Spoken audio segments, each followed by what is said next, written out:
सासू माँ की नई सहेली। प्रिया किचन में चाय बना रही होती है और सुमन ड्राइंग रूम में बैठकर मजे से टीवी देख रही होती है। तभी दरवाजे की घंटी बजती है। प्रिया, जरा देखना तो कौन आया है। देखती हूँ मम्मी जी। प्रिया दरवाजा खोलती है तो सामने पड़ोस वाली विमला आंटी खड़ी होती है। नमस्ते आंटी जी, कैसी हैं आप? मैं तो बिल्कुल ठीक हूँ बेटा, पर तेरी सास को क्या हुआ है? आजकल कहीं दिखती ही नहीं है। जब देखो तब टीवी के आगे जमी रहती है। अंदर तो आइए आंटी। अरे ओ दीपक की अम्मा, कहाँ हो?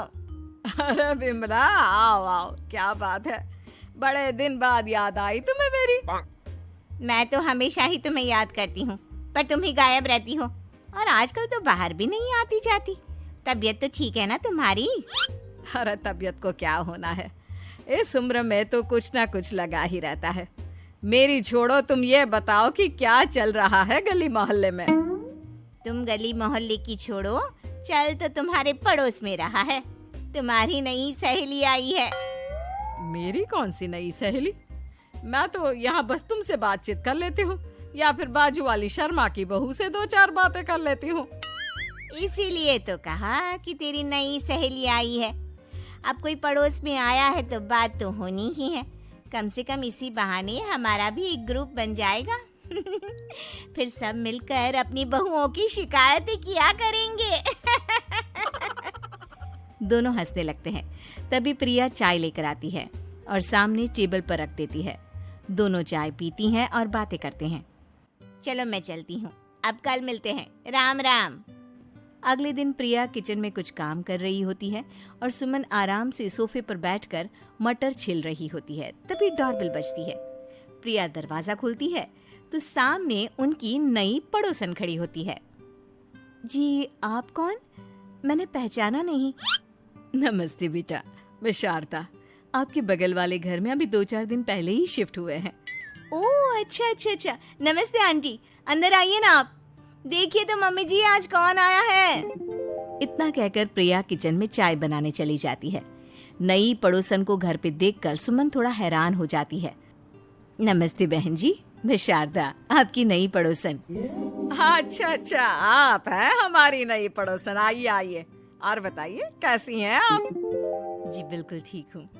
वो दरअसल घर पर छोटी सी पूजा रखवाई थी, बस उसी का प्रसाद देने चली आई। सोचा इसी बहाने नए पड़ोसियों से भी मुलाकात हो जाएगी।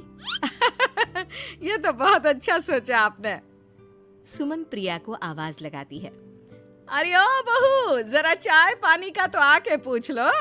ये आजकल की बहुएं भी ना, जब तक बोलो नहीं तब तक कुछ नहीं करेंगी। आई मम्मी जी। प्रिया चाय लेकर आती है। दोनों बैठकर चाय पीती हैं और खूब सारी बातें करती हैं। अच्छा बहन जी, अब मैं चलती हूँ, फिर मिलते हैं। अब तो आना जाना लगा ही रहेगा। शारदा के जाने के बाद प्रिया किचन से बाहर आती है। क्या बात है मम्मी जी, आप दोनों को देखकर तो लगा ही नहीं कि पहली बार मिल रही हो। आप दोनों तो बिल्कुल बिछड़ी हुई सहेलियों की तरह बातें कर रही थी। अरे जब दो औरतें मिल जाती है ना, तो बातें अपने आप ही निकल आती है। अब तू अपने काम पर ध्यान दे, बातों पे नहीं। ऐसे ही कुछ दिन बीत जाते हैं। अब सुमन और शारदा अच्छी सहेलियां बन गई होती हैं। दोनों एक साथ मंदिर जाती, मार्केट जाती और कभी कभी तो विमला भी इनके साथ मिलकर खूब हंसी ठिठोली करती। एक शाम तीनों बैठकर सुमन के घर पर चाय पी रही होती हैं कि तभी बहुत तेज बारिश शुरू हो जाती है। सुमन जोर से प्रिया को आवाज लगाती है। प्रिया, ओ प्रिया, देख कितनी तेज बारिश हो रही है। जाके छत से सारे कपड़े ले आ, नहीं तो सब भीग जाएंगे। सुमन 2 बार आवाज लगाती है लेकिन प्रिया का कोई जवाब नहीं आता। शायद प्रिया कुछ काम कर रही है, इसीलिए कुछ जवाब नहीं दे रही। अरे काहे का काम, आराम फरमा रही होगी महारानी। तभी प्रिया बीमार हालत में अपने कमरे से बाहर निकलती है। हाँ मम्मी जी, क्या हुआ? मेरी तबीयत थोड़ी ठीक नहीं है ना, इसलिए आग लग गई। अरे सारे कपड़े भीग गए और तुझे सोने से फुर्सत नहीं है।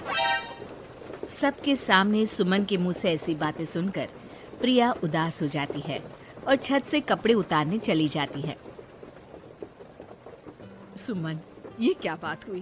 प्रिया ने बताया ना कि उसकी तबीयत ठीक नहीं, इसलिए उसकी आंख लग गई। तुम भी ना खामखा उसे सबके सामने सुना दिया।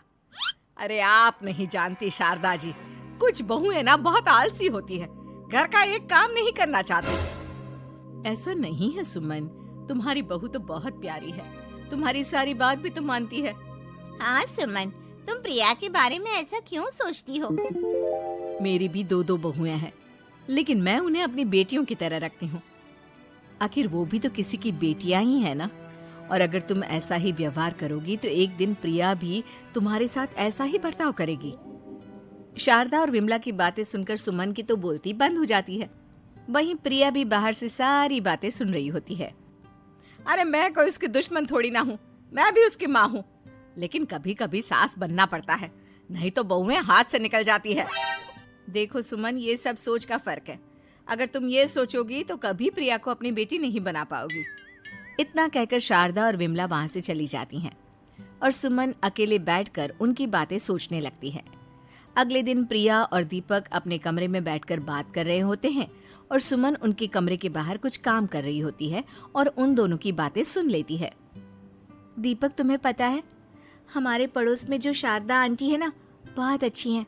अच्छा, ऐसा क्या हो गया जो तुम्हें वो इतनी अच्छी लगने लग गई? कुछ खास नहीं, बस कल जब मम्मी जी मुझे सबके सामने सुना रही थी तो शारदा आंटी ने मेरा साथ दिया।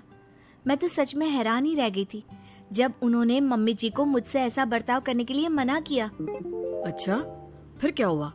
होना क्या था, शारदा आंटी तो मम्मी जी को समझा ही रही थी कि बहू को भी बेटी की तरह ही रखना चाहिए, लेकिन मम्मी जी तो मम्मी जी है ना, उन्हें तो मुझ में हमेशा कमी ही दिखती है। काश मुझे भी शारदा आंटी जैसी सास मिली होती जो मुझे भी अपनी बेटी जैसी समझती। सुमन ये सब सुनकर बहुत उदास हो जाती है और वहां से चली जाती है।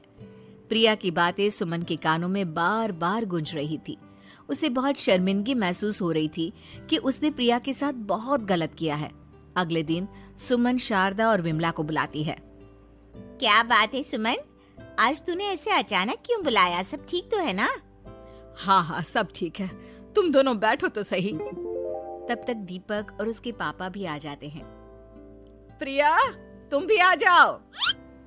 क्या हुआ मम्मी जी, आपने बुलाया? हाँ प्रिया बेटा, मैं आज सबके सामने तुमसे माफी मांगना चाहती हूँ। मैंने आज तक तुम्हारे साथ बहुत बुरा व्यवहार किया है, लेकिन तुमने कभी भी मेरे साथ बुरा बर्ताव नहीं किया।